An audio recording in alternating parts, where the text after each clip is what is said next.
Hey there, everybody. Welcome to week four's vlog for ENC 710. That voice crack was unintentional. Let's get started. So, two questions this week. First one is, what role does student attention play in online teaching and learning in higher education? So, first things first, and I felt this was relevant to the question and helped me answer it. I actually have ADHD. My attention is pretty split all the time. Focusing in on things is hard. Getting my full attention can be a chore. Trying to pay attention on my end, similar to other people trying to get mine being difficult. The act of paying attention on my end is not something that comes easily. I've had to learn to manage it without, and I've done that without medication, therapy, or really anything in between. Um, and I remain a stable, functioning adult with a full time job and going to school full time with all of you. Um, and that's largely because I've kind of learned to use my split attention to my advantage.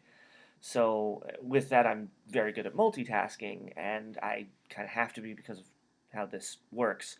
I work on more than one assignment at a time. Oftentimes, I manage the information needed for those assignments without too much trouble. And when I try to really hone in on one thing, it becomes more difficult for me. Um, and that's kind of where I get in trouble. So sometimes, you get those large assignments like big papers, and I have trouble just focusing on that one thing. Um, Unless I have like something in the background or something else I can work on the side, or if I've got like background noise like music. So all that is to say, attention is important, but how that attention is utilized can vary. I find the analysis of how attention works to be more interesting than the general question of what role paying attention holds. You have to pay attention to do work and learn. That's kind of why I went on about the different kinds of attention. So the second question here, right, is what role does optimizing learning experiences for attention play in enhancing memory and higher order thinking in students at the college and university level? Um, and that kind of depends, I think, on whether somebody agrees on my previous assessment from the first question. So, in my case, I don't think any particular method helps garner my attention.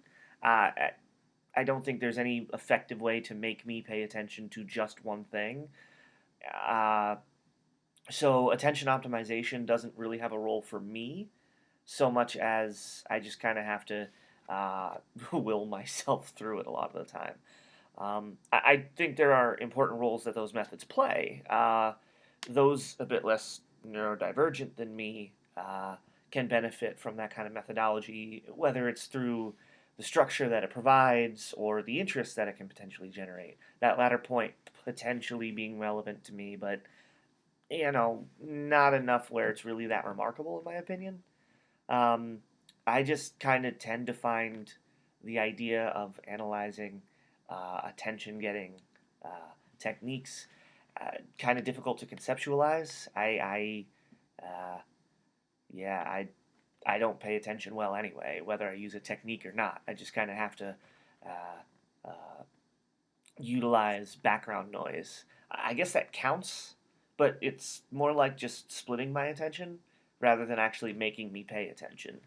Uh, yeah, that's kind of my perspective on the whole thing. I hope the rambly and kind of tangential nature of this one didn't bother anybody, but that's kind of what I got out of this week's assignment for the vlog.